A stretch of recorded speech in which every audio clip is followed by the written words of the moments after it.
नमस्कार। नमस्कार, मेरा नाम Ajay Kumar Bhoi, lecturer, government higher secondary school Garhphuljhar. आज हम छत्तीसगढ़ पाठ्यक्रम अनुसार भौतिकी 11वीं के पाठ्य पुस्तक में से इकाई 4 अध्याय 6 कार्य ऊर्जा एवं शक्ति पाठ में से कार्य की अवधारणा, नियत तथा परिवर्ती बल द्वारा किए गए कार्य के बारे में पढ़ेंगे। तो कार्य शब्द सुनते ही मन में अनेक प्रकार के कार्य आते हैं, जैसे कि खेतों में किसान का जुताई करना, एक सिंगर द्वारा गाना गाना, एक नाई द्वारा बाल काटना, ये सभी साधारण जन द्वारा कार्य कहलाए जाते हैं। लेकिन फिजिक्स में कार्य तब होता है जब किसी वस्तु पर बल लगे और उस बल के द्वारा विस्थापन हो।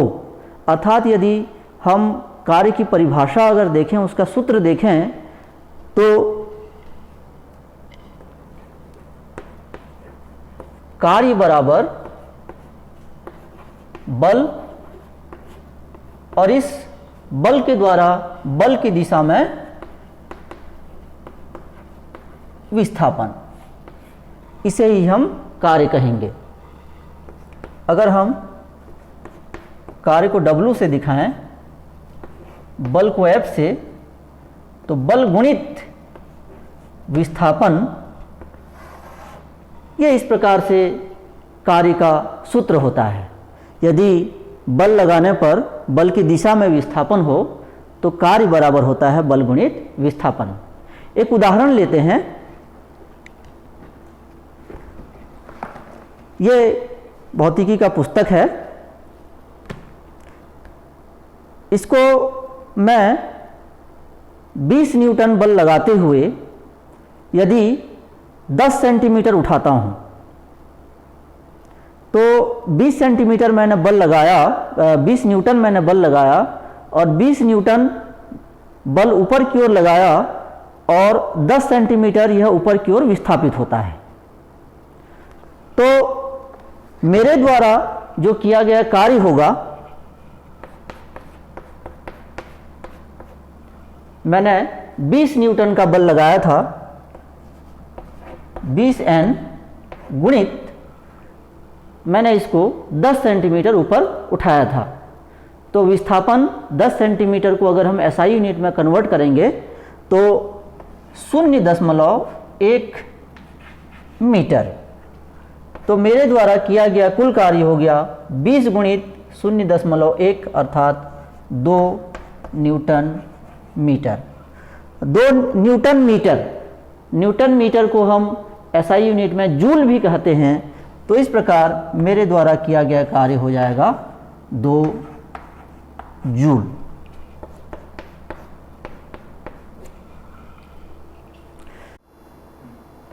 अब हम देखते हैं कि क्या हो यदि बल जिस दिशा में लग रहा है, विस्थापन की दिशा वह ना हो। जैसा कि एक एग्जाम्पल आपको मैं दिखाना चाहूँगा। ये हमारे लैब में बनाया गया एक कार है। तो मैं इस दिशा में बल लगा रहा हूँ, ये रस्सी की दिशा में, और जब मैं इस दिशा में बल लगा रहा हूँ तो आप इसका विस्थापन देखिए। विस्थापन मेज के समानांतर दिशा में हो रहा है, ठीक है। ये मैं इस दिशा में बल लगा रहा हूं और ये विस्थापन मेज की समानांतर दिशा में हो रहा है। तब हम क्या करेंगे, तब हम ये जो बल है इसके 2 घटक होंगे, एक मेज के लंबवत और एक घटक होगा मेज के समानांतर। तो ये जो मेज के समानांतर बल का जो घटक है, विस्थापन भी इसी दिशा में हो रहा है। तो हम मेज के समानांतर वाले बल के घटक को लेंगे और उसका गुणा हम विस्थापन से करेंगे और इस प्रकार से कार्य निकालेंगे। तो देखिए, ये मैंने F बल लगाया। ये जो घटक है मेज के समानांतर दिशा वाला घटक है, जिस दिशा में विस्थापन हो रहा है। और ये जो घटक है ये मेज के लंबवत दिशा वाला घटक है। अगर मेज और लगाए गए बल के बीच थीटा का कोण है तब इस घटक को कहेंगे एफ कॉस थीटा और ये घटक हो जाएगा एफ साइन थीटा। सदिशों का समकोणिक वियोजन में इसको विस्तार से समझाया गया हुआ है। तो हमारे द्वारा जो किया गया कार्य होगा ये W is equal to F cos theta अर्थात बल का वह घटक जो विस्थापन की दिशा में है गुणित विस्थापन। इसको हम इस प्रकार से लिख सकते हैं एफ डी कॉस थीटा। तो ये जो सूत्र है ये उस स्थिति के लिए है जब बल की दिशा में विस्थापन ना हो और बल और विस्थापन के बीच एक थीटा का कोण बने। अब एक एग्जांपल लेते हैं और हम कार्य निकालने की कोशिश करते हैं। ये कार है और मैं इस पर इस दिशा में बल लगा रहा हूं। माना कि ये जो मेज है और ये जो बल की दिशा है ये 60 का ये यहां पर एंगल बन रहा है और मैं इसको इस तरह से 20 सेंटीमीटर खिसका रहा हूं। तो मेरे द्वारा किया गया कार्य, मैं इस पर मान लो 20 न्यूटन बल लगाया मैंने,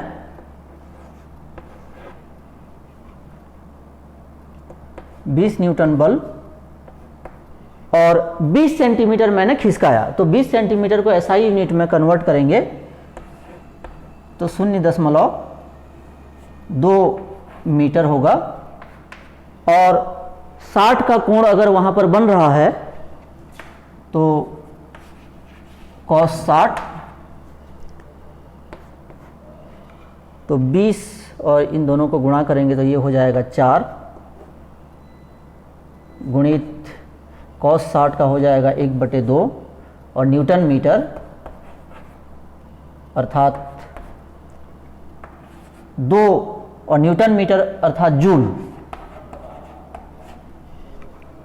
तो देखिए यदि इस खिलौने वाली कार को मैं इस समानांतर से 60 एंगल बनाते हुए 20 न्यूटन का बल लगाकर इस प्रकार से 20 सेंटीमीटर खिसकाता हूं तो मेरे द्वारा किया गया कार्य होगा 2 जूल। तो यदि बल की दिशा में विस्थापन न हो तो इस सूत्र के द्वारा कार्य को निकाला जाता है। इस सूत्र को हम इस तरह से भी लिख सकते हैं W equal to F vector dot D vector. ये सदिश के अनुसार इस सूत्र से भी इसको दर्शाया जाता है। इसको अगर तोड़ेंगे तो फिर से ये आ जाएगा। अब कार्य की हम प्रकृति देखते हैं कि विभिन्न परिस्थितियों में कार्य की क्या प्रकृति होगी। तो सबसे पहले यदि कोण शून्य हो अर्थात बल और विस्थापन के बीच शून्य कोण हो अर्थात जिस दिशा में बल लग रहा है कार्य भी विस्थापन भी उसी दिशा में हो, तब की स्थिति में जो किया गया कार्य होगा F इंटू डी। कॉस 0 का मान 1 होगा तो सूत्र हो जाएगा W equal to F into D. ये वही स्थिति हुई जो हमने सबसे पहले बताई थी। इस स्थिति में किया गया कार्य अधिकतम होता है। दूसरी स्थिति हम देखते हैं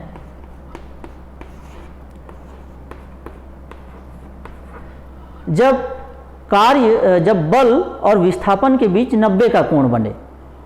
तो इस स्थिति में बल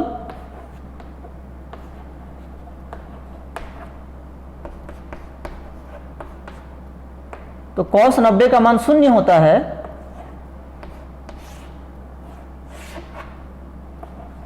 तो कार्य 0 हो जाएगा और इस प्रकार के कार्य को हम कहेंगे शून्य कार्य। जैसे कि एक उदाहरण देना चाहूँगा, जैसे एक महिला है और एक टोकरी को पकड़ी हुई है, वो टोकरी को उसने उस तरह से ऊपर उठाया है, तो उसने उसको उठाने के लिए ऊपर में बल लगाया और वह घूम रही है मार्केट में। तो महिला के द्वारा जो विस्थापन है वो जमीन के समानांतर है, जबकि उसने बल जो है ऊपर की ओर लगाया हुआ है टोकरी को उठाने के लिए। तो यहाँ पर लगाए गए बल और विस्थापन के बीच 90 का कोण बन रहा है। तो इस प्रकार से महिला के द्वारा किया गया कार्य जो होगा शून्य होगा। या फिर एक कुली अगर अपने सिर में सूटकेस को रखे हुए प्लेटफॉर्म पर घूमता है तो कुली के द्वारा भी किया गया कार्य शून्य होगा। इस प्रकार के कार्य को हम शून्य कार्य कहते हैं। तीसरी स्थिति हम देखते हैं, यदि थीटा 180 हो तो F D cos 180 F into D cos 180 का मान होता है ऋण 1। तो ये हो जाएगा एफ इंटू डी। तो इस स्थिति में जो कार्य मिलता है वह ऋणात्मक कार्य होता है। अब ऋणात्मक कार्य किस स्थिति में होता है? जब बल और विस्थापन के बीच 180 डिग्री का फासला हो, अर्थात बल की दिशा और विस्थापन की दिशा जस्ट एक दूसरे के विपरीत हो। जैसा कि मैं पहले एग्जाम्पल दिया था, इस पुस्तक को मैंने ऊपर की ओर उठाने के लिए बल लगाया था और ये ऊपर की ओर ही गया था ये, अर्थात बल की दिशा और विस्थापन की दिशा समान थी, पहला वाला कंडीशन। अब देखिए, इस पुस्तक पे गुरुत्वाकर्षण बल नीचे की ओर लग रहा है और मैं इसको ऊपर की ओर उठा रहा हूँ। गुरुत्वाकर्षण बल नीचे की ओर लग रहा है और मैं इसको ऊपर की ओर उठा रहा हूँ। तो गुरुत्वाकर्षण बल द्वारा जो किया गया कार्य होगा वो यहाँ पर ऋणात्मक होगा, क्योंकि गुरुत्वाकर्षण बल वो नीचे की ओर बल लगा रहा है और मैं या कोई एक्सटर्नल फोर्स इसको ऊपर उठा रहा है। तो गुरुत्वाकर्षण बल के द्वारा किया गया कार्य नीचे की ओर है, विस्थापन ऊपर की ओर है, तो गुरुत्वाकर्षण बल के द्वारा किया गया कार्य यहाँ पर ऋणात्मक होगा। पिछले उदाहरणों में हमने जो कार्य की गणना की उसमें जो बल होता था वो फिक्स एक अचर बल होता था, जैसे कि 2 न्यूटन 4 न्यूटन जो भी बल है। अब हम देखते हैं कि क्या हो अगर बल परिवर्ती हो, अर्थात परिवर्ती बल द्वारा किया गया कार्य हम यहाँ पर देखेंगे।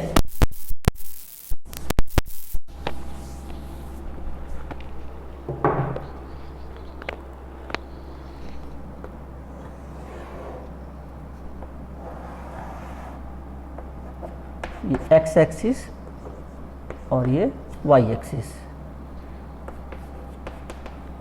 ये एक्स एक्सिस विस्थापन को और ये वाई एक्सिस जो है बल को बता रहा है। तो एक बल है, ये बल का ग्राफ है। तो आप देख सकते हैं विस्थापन के साथ साथ बल का मान बदल रहा है। ये एक चर बल है, अर्थात ये परिवर्ती बल है। यहाँ पर बल अलग है, यहाँ अलग है, यहाँ अलग है, यहाँ अलग है, हर पॉइंट पर बल का मान अलग अलग है। विस्थापन x1 से xn तक हो रहा है।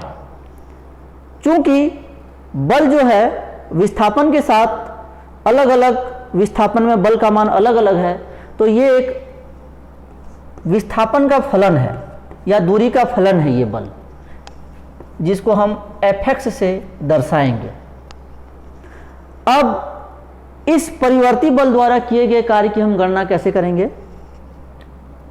माना ये एक अल्प दूरी है, अल्प विस्थापन है डेल x। तो इस अल्प विस्थापन में इस परिवर्ती बल द्वारा किया गया कार्य यदि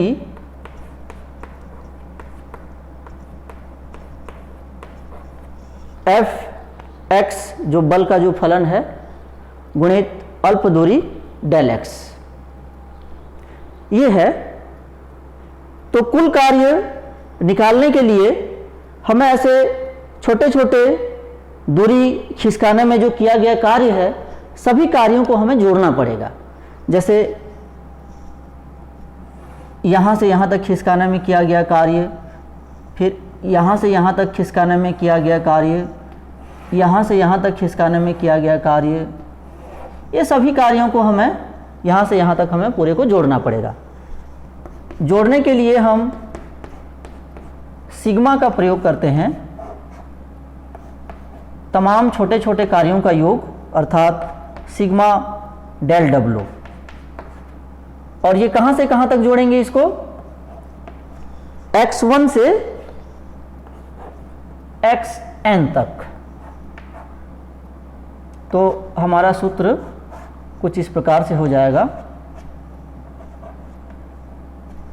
डेल डब्ल्यू अर्थात fx into del X. x1 से xn तक छोटे छोटे खंडों में हम कार्य निकाल लेंगे और सभी कार्यों को हमने जोड़ देना है। अब देखिए, यदि मैं इसको और शुद्धता से निकालूं तो मुझे ये जो खंड है इसके साइज को छोटा करना पड़ेगा। जितना मैं इसको छोटा करूंगा बल उतना परिवर्ती नहीं रहेगा। यहाँ पर हो सकता है थोड़ा एक परिवर्ती, यहाँ पर भी थोड़ा वेरिएशन हो यहाँ से यहाँ तक, लेकिन इसको मैं अत्यंत छोटा करूंगा तो यहाँ से यहाँ तक जो विस्थापन हो रहा है उसमें जो कार्य हम जो निकालेंगे वह अधिक शुद्ध तरीके से निकलेगा यदि इस खंड को मैं अत्यंत छोटा करूं, इस पट्टी को छोटा करूं। तो इस कथन को अगर हम सूत्र के रूप में लिखें तो हम इस तरह से लिख सकते हैं, लिमिट डेल एक्स अग्रसर है शून्य की ओर, डेल एक्स अग्रसर है शून्य की ओर, अर्थात ये जो पट्टी है इसको मैं बहुत ही छोटा कर रहा हूं कार्य को अधिक शुद्ध तरीके से निकालने के लिए। और ये ज्यों का त्यों लिखाया जाएगा।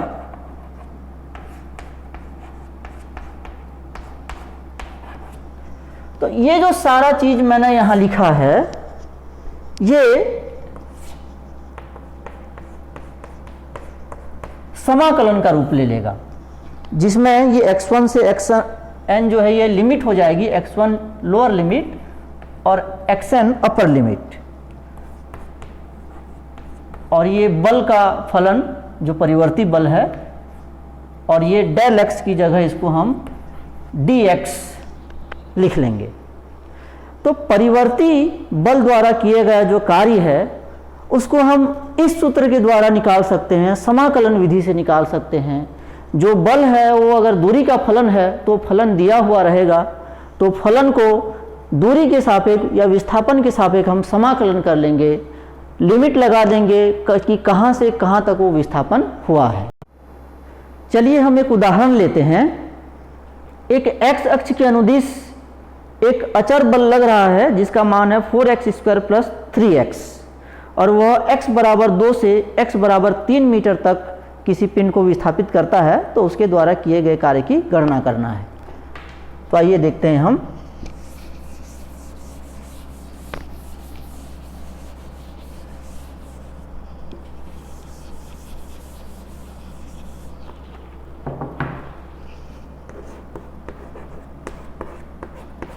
ये जो परिवर्ती बल है या बल का जो फलन है ये दिया हुआ है 4x² धन 3x, और ये जो परिवर्ती बल है ये किसी पिंड को x बराबर 2 से x बराबर 3 मीटर तक विस्थापित करता है, अर्थात ये लोअर लिमिट हो जाएगा, ये अपर लिमिट। तो सूत्र में अगर हम मान रखेंगे तो W बराबर x1 की बजाय होगा 2 और उसको विस्थापित किया गया x बराबर 3 तक, तो यहाँ 3, और fx जो है ये है 4x² धन 3x, ये परिवर्ती बल है, बल का फलन है, तो यहाँ dx। तो अगर हम इसका समाकलन कर लेते हैं तो ये हो जाएगा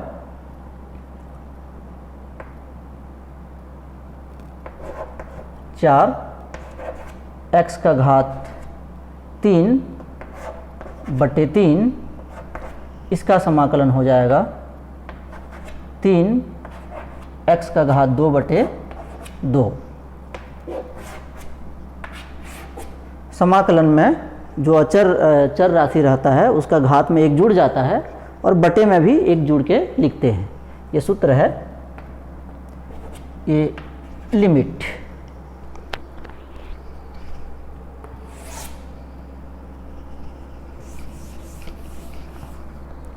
आगे ये क्या होगा देखते हैं। W इक्वल टू, अब हम लिमिट रख देते हैं, तो 4/3 x के बदले पहले हम अपर लिमिट रखेंगे 3 का घात 3, ऋण करके लोअर लिमिट रखेंगे 2 का घात 3, फिर धन का धन है, धन का धन रहेगा, फिर यहाँ पर है ये 3/2 और x के बदले हम 3 रखेंगे, फिर से तो 3 का घात 2 ऋण x के बदले लोअर लिमिट रखेंगे 2, तो 2 का घात 2। एक बड़ा कोष्टक बंद। इसको अगर हम सॉल्व करेंगे तो 4/3 और ये हो जाएगा 27 और ये हो जाएगा 8, धन ये 3 तिया 9 और ये 2 दूनी 4।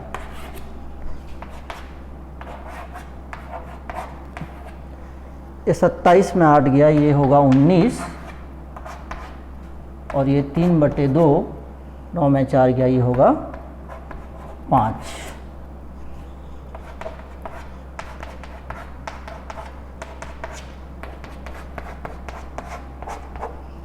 इसको हम अगर सॉल्व करते हैं तो 32.8 आएगा, अर्थात हमारे द्वारा जो कार्य किया जाएगा वो 32.8 जूल कार्य हमें प्राप्त होगा।